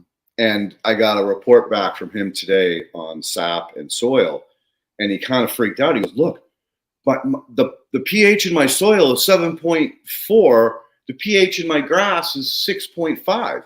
I go, "No, that's fine." He goes, "What do you mean that's fine?" I go, No. The plant can regulate the pH. Don't worry. It's doing its fucking job. It probably is pulling something out that only comes from a lower pH. So just relax. Let it be. Does it look bad? Is it not look pretty? He said, No. It looks great. It just I just don't understand how it could have that much of a difference, because pH is logarithmic. Oh yeah, that's a huge fucking spin between the leaf and the fucking soil that are right next to each other. Remember, this grass isn't very tall. Yeah, and that's kind of part of the stuff we like to work on at Impello, is not maybe going completely hands off, but being like a helping hand for these natural processes, right? Like seeing how some microbial community might respond in a plant that grows pretty well under some intense stress, like really salty soil or really high heat, and looking at a plant maybe right next door to it that doesn't have those same type of positive growth implications, and seeing, looking below the ground, right? Seeing what microbes might be there to play a role in oxidative stress. Sometimes there are different microbes, and just a result of sampling, they're really not attributed to the plant surviving. But if we can give a helping hand and give these plants some of these bugs so they don't have to work as hard and calling for them with their root exudates under stress, then that's kind of the goal for us, at least on the biological side. And it's a beautiful metaphor, being a soil steward and not trying to be this driver. Let it work, and just give it some love. Yep. Yeah. All right. So normally at this time we start to take questions, and we don't have a lot, which is good, because if there's any way I can scoot early today, that would be huge. But let's dive into questions, Ken. Chances are we won't end early, but we'll see what happens. So this one is more for you. As we were talking earlier, Leighton, it's so far about the universe working away just by our association here. We're modulating our thoughts, biology, microbial sets, and trust me, that shit is contagious, literally. Oh, it's nice to hear that, Patrick. That's encouraging, and I'm sure we all need to hear that more often. Yeah, we're on the right track, and we're moving forward, and we're not going to quit bringing the education, because this is what everybody needs. Amen. So Perpetual wanted to know, does Michael have experience knowledge about non-turn compost like bokashi? I heard him reference to lactobacillus products for soil additive. Yeah, so I'm not familiar with the bokashi system in general, but the non-turn aspect of it reminds me of hugelkultur. Are you guys familiar with the hugelkulture? I'm not sure. I might be greatly butchering what the bokashi technique is, but when you do the hugelkulture, for those that might not know, wood on the bottom, lots of sticks and things like that, and you stuff that with non-fully decomposed organic matter. And then, the way that I will adapt that into my backyard garden is to kind of just put finished compost and soil on top of that. And thinking about that, the water retention is great. Going back to the lactobacillus products, these are just the bacillus genus products, not really the lactobacillus. You find those a lot more in your kind of maybe gut systems and other dairy waste agricultural products. But yeah, I know that we have seen certain, when you add bacteria, we've done it coated on biochar. The compost, it's almost like an accelerant or a compost booster. As you guys all know, the microbes that are on the plants can really help with the composting by themselves, but a little bit of carbon and a little bit of bacteria can also kind of not supercharge it as much as the biodigester that Leighton's working on, but definitely a little bit quicker in some arid climates, like pretty dry in Colorado and whatnot. So giving a little bit more bacteria, and as long as you water it too, can help. Bacillus have those enzymes that break down cellulose and hemicellulose and all those things you'll find in your green matters and brown matters. Makes a lot of sense. And again, I just want to really bang this into your heads, audience. Hugel pile is on top. Do not dig a hole and throw your logs in the ground, because if your soil doesn't drain, you're going to turn it into an anaerobic soup. That's the biggest mistake I've seen people, the first time they go out and do hugel cultures, they dig a hole. Yeah. It will work if the soil percolates, but if the soil doesn't percolate, you're fucked. I've never dug the hole for it, but I have done the whole like kind of a mound system like that, right? Does that work because it's above ground? Or So, more oxygen? Yeah. When I was at Rodale and Elaine had all of her proteges from all over the country come to a soil camp workshop or internship for the summer, they were all making, these bioreactors, these cages above ground where they mix the greens and browns, and you can't turn it, and you had to water it and monitor the temperature. And the goal was obviously to get a fungal to bacterial relationship or ratio that was greater in fungi than in bacteria. So this one Thursday, we had a meeting every Thursday morning. The kids brought in their samples, Elaine microscoped it, and then began to yell at them saying, "You guys, what the fuck, man? You know how to make this compost, yet none of you even came close to a decent F to B ratio. So get to it, do it again." So this time I said, "Hey, can I compete next month when you're sampling?" And she's like, "Sure, lady, no problem." So I built a hugel pile. I took an old rotten log out of the woods, laid it down, just one log, put fresh new green growth over the top like a teepee, and flipped the leaves so the leaves were down one and then up one, down one, up one. Right. Then I covered it with straw. Then I made my compost on top of it. And the theory was that it would prevent it from heating up because it could draw cooler air in under the bottom and let the heat naturally drive it up through convection. Cool. And I did cheat. I put some fish brew on it. Also, a little inoculant, right? Yeah. I harvested all kinds of ingredients. Like I didn't just grab what the kids grabbed. Like I went into the woods, I got some leaves, I went over to the creek, and I got some plants that were down in the water. Like I went nuts. I was diversity. Awesome. Lo and behold, 30 days later, everybody tests. All the kids failed. She's fucking madder than a fucking bee in a bonnet at this point. She puts my shit on the slide and goes, "How is it this kid that knows fucking nothing, and you guys are in college, and you can't fucking do it, and he can? Leighton, how the hell did you do this?" Right? And I'm like, "I cheated." Oh, You're honest. Yeah, we always would go out on Thursday nights too. After the team and some of the kids would come, some of them wouldn't, and we'd have a couple of beers and some wings and laugh and chop it up about last week and what we're going to do next week. And that night I had her friggin' in stitches. I think she had her third fucking beer, which she never did. And she was just going, "I can't believe you did that, but I'm so glad you did that. You helped me so much, because now those kids are horrified that they have this college education and they have the privilege of coming to study under me, and they can't fucking do it." That's perfect. Yeah. So anyway, that's a little anecdotal story, but let's get back to questions. Well, I'll look into the composting after this. Sorry, I didn't know more about that. But It's basically fermentation. It's okay, understood. Cool. Thanks. Yeah. So actually, you were talking about grabbing stuff from the creek there. I had a sugarcane farmer from hometown collect water. I won't even try to pronounce that. Thank you. From the river after a flood and put it on his cane crop. 1 year later, the cane was so high it needed to be harvested, but was 20 feet tall. Like, it's that extra biology, that aquatic biology is so important. There's a whole maybe you guys have had him on, a gentleman named Marco, and his last name is skipping me. I'll send an email after this so you can maybe reach out. But he's a practicer of indigenous microorganism hunting, right? So in essence, kind of walking through the forest. That's Marco from FCP. Yeah.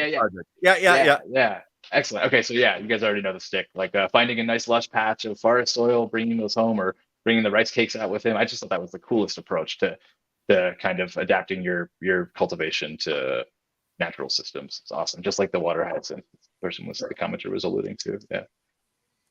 Now we've got 2 questions left. Leighton, you can explain this one, that FAA is not the same as fish brew, please. No, FAA is again a digestion. It's fish amino acids is what you're doing, and you're basically putting fish underwater, putting some sugars on it to get it to break down through Bokashi practices. So that's a think of that as a fertilizer. Fish brew is an inoculant. It's a biological inoculant. Mm. So before the great mass human expansion, there was great migrations.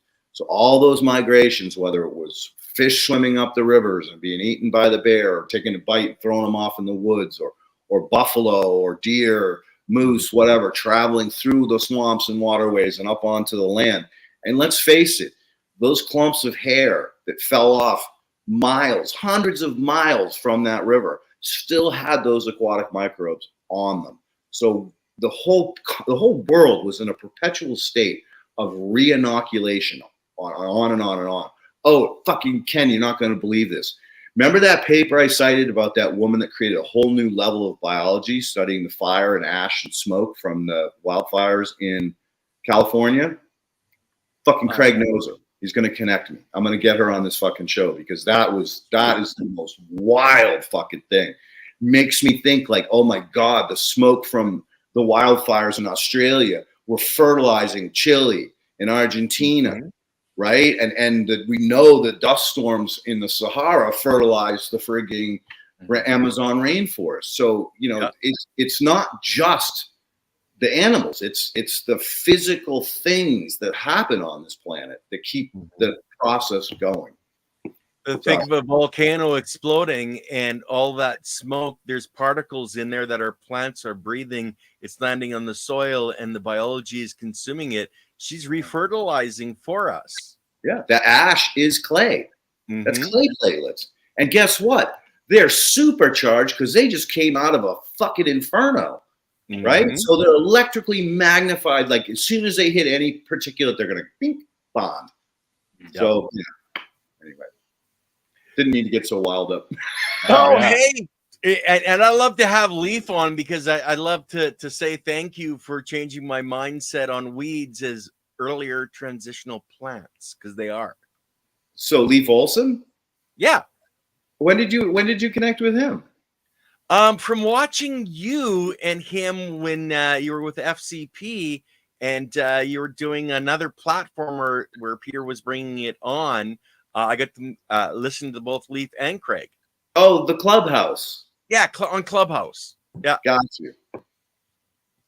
So we got one last question here. Michael, what do you think about compost tea? I'm a big fan of compost tea. I think aerating that compost into a slurry and then applying that onto the garden is a great way to feed your microbiome and your soil microbes and your plants as well. I do have something that not everybody loves to hear with a study that we did at CSU with some compost tea with a basil plant. So this is just basil, and this is vermicompost. So not your traditional heating and cooling cycled compost, but where the worms are kind of breaking it down quickly, different microbiomes, right? We took a local worm composter, a guy named John Anderson. He's known as the worm man around the northern Colorado region. And we aerated it, and we made the compost slurry, or the compost tea. I think it was like a 72-hour aeration just with an air stone. And then we boiled one, so we killed all the microbes in it. And then we took the other one and watered the basil with it.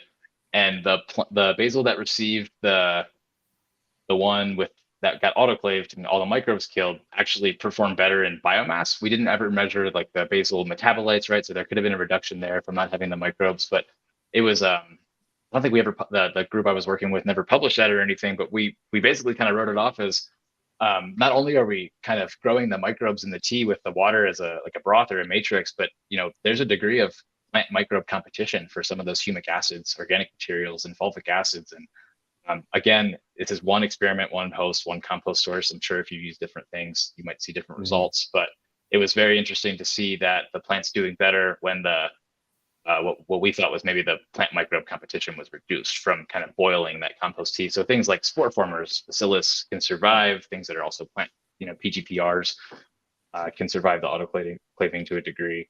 But yeah, I think compost tea is awesome. I use it in my home with my own compost, and that's just one thing I like to tell everybody that I talk to compost tea about is that seeing it boiled. I got to repeat it too, see if that happens again, right? But good worth considering the plant microbe competition for some of those essential nutrients. So I have something to speak on that as well. When I make Harmonize, which is a super biologically rich humic acid, you have to aerate it. If you don't, it collapses and goes anaerobic within hours because of the biological oxygen demand in there. So what happens is a lot of the diversity dies, right? When you kill bacteria, you're releasing all of that cytoplasm with all of those ionic nutrients. And when you apply that anaerobic tea, you see a fast green up in the grass or in the plant. I attribute that to, all right, we just made a mobile nutrient. It's bad because it's mobile. And if you dump it on and water it, you're going to wash it through the soil profile and into the groundwater.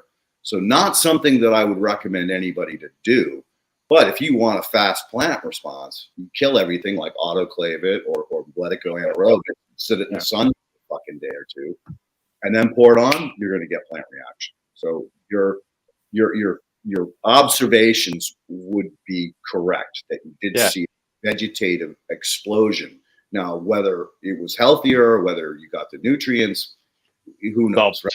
Bigger yield, right? They might have had like a lot less, osamine, I think is the essential oil in basil, but yeah.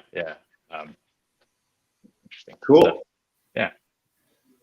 Well, guys, since Leighton wants to run early, how about we wrap up early? Michael, did you have something else coming up that you are going to be presenting or something? Nothing on the radar for the rest of 2023. We have really been beefing out the fermentation and molecular capabilities of the Impello lab, and we've been kind of highlighting that stuff on LinkedIn a lot more. So if you guys, and Instagram as well. So if you guys have any interest in seeing some cool science toys or my mug in a lab, give those a follow and check that stuff out. We have some cool toys to show off. Cool. I love to invite you to the sun and the moon with Alex and Luna. I think you guys would have a fantastic conversation as well. Awesome. Leighton, do you have anything, brother? I know we got to get the Muncher crew back on. Now, you were saying earlier that you're getting some more test results back soon.